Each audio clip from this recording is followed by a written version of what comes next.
Hello guys! Hello Sagittarius! Welcome dito sa aking channel. This is for money, career, financial reading para sa lahat ng Sagittarius. Okay. First two cards natin is love and letting go.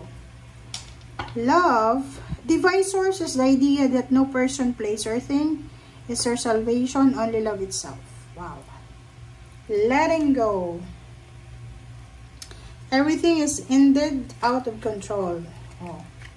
And God will hold it all. I can safely let go. Okay. So, yung first two cards mo dito, so since ang hinahanap natin dito is money, money career, so may love, sinasabi ng baraha sa atin na wala tayong control sa lahat dito sa mundo. Mapapera man yan, trabaho, negosyo, love life, wala tayong control. Everything is ended, out of control. And yung Panginoon lang, siya yung may hawak ng susi. Sinasabi ng baraha sa'yo na kung hindi na pwede, it's either job, it's either relationship siya, you need to let go. Di ko alam bakit, pero yung mga readings ngayon, yung parang yung love life, connected palagi sa pera.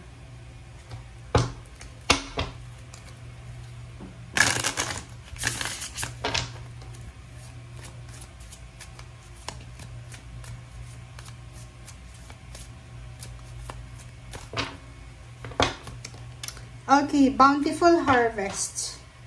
Bountiful, 2810. So, yun. So, parang sinasabi ng baraha sa'yo dito na merong mga Sagittarius na love life siguro yung nagiging hadlang para makuha mo yung pinaka minimithi mo talaga na financial success. Like for example, yun yung iba, nakita ko na to sa previous reading eh. Like, halimbawa kung may mag-asawa dito, Sagittarius and Scorpio, Sagittarius and water signs, Leo and Pisces, parang gano'n. Kasi, fire sign, water sign. Yung parang gusto yung magkasama lang kayo palagi. Yung halimbawa, yung isa, pwede siyang magtrabaho sa ibang bansa, hindi papayag yung isa eh.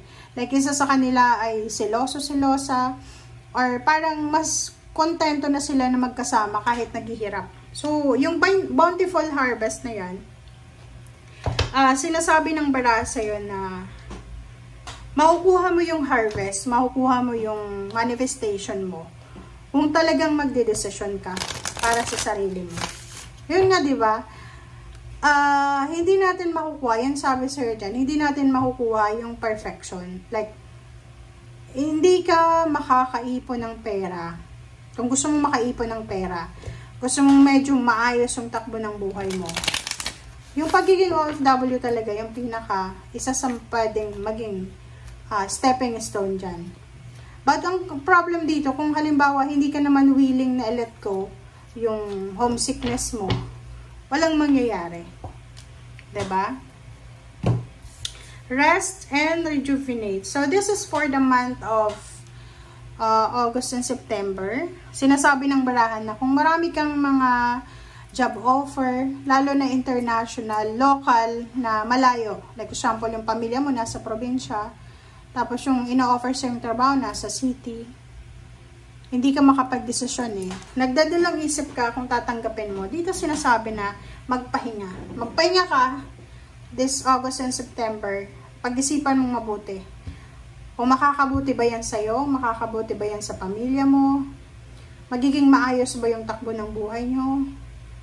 Pwede mo naman siguro isama yung asawa mo, boyfriend, girlfriend, kung may, alam mo, may mga free lodging, ganyan, free transportation. Kaso lang, kung may anak kayo, yung anak nyo, kasama nyo yun, kahit saan kayo pumunta. Diba?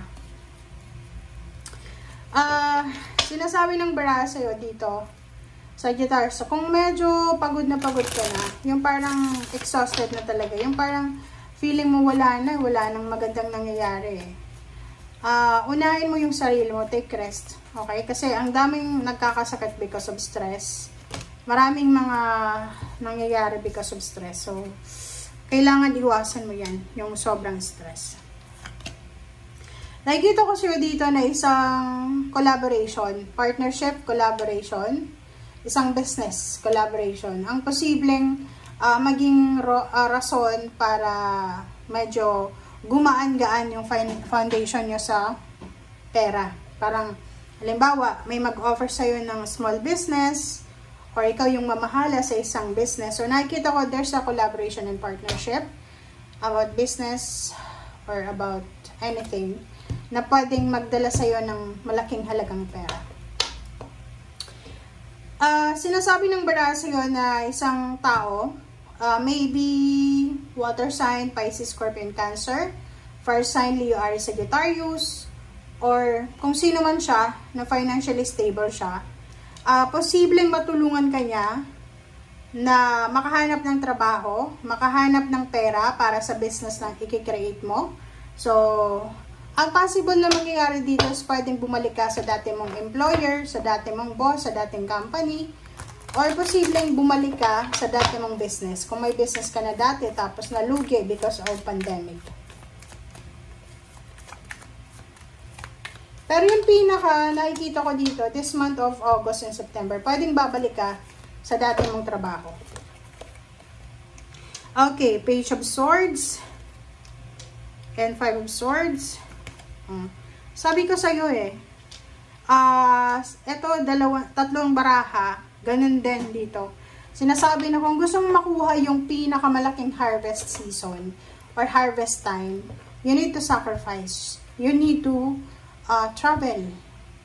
So, yun. Lakasan ng loob na lang to, guys. Di ko alam kung bakit ayaw mong magtrabaho sa ibang bansa. Or kung nasa ibang bansa ka na, parang gusto mo nang umuwi, or ayaw mo nang lumipat sa mas maganda. Judgment. Isang desisyon ang kailangan mong gawin. Ang desisyon na to ay posibleng magdadala to sa'yo ng pagbabago and justice. Diba? Sabi sa'yo dito magdesisyon ka. Pero hindi ka makatulog dahil kailangan mo nga magdesisyon. Parang nahihirapan ka. Itong judgment ito napaka-importante. Kasi isang desisyon mo lang, posibleng magbago yung buhay mo. Pwede kang mag-travel, magtrabaho sa ibang bansa, makabili ng sasakyan, makabili ng bahay, pipirma ka ng malaking kontrata, 8 of Wands, ang daming good news, diba? Ang daming blessings, matatahimik yung buhay mo Kasi emotionally connected siya, lalo sa relationship. Pag kumita ka ng malaking halagang pera, mas lalo kang mamahalin ng karelasyon mo. Huwag kang maniwala na pag sinabi sa'yo ng karelasyon mo na kontento na siya, na kahit konti lang yung ipon nyo, kahit wala kayong makain, masaya siya basta naandyan ka lang. Huwag kang maniwala sa ganun. Kasi dito, tingnan mo.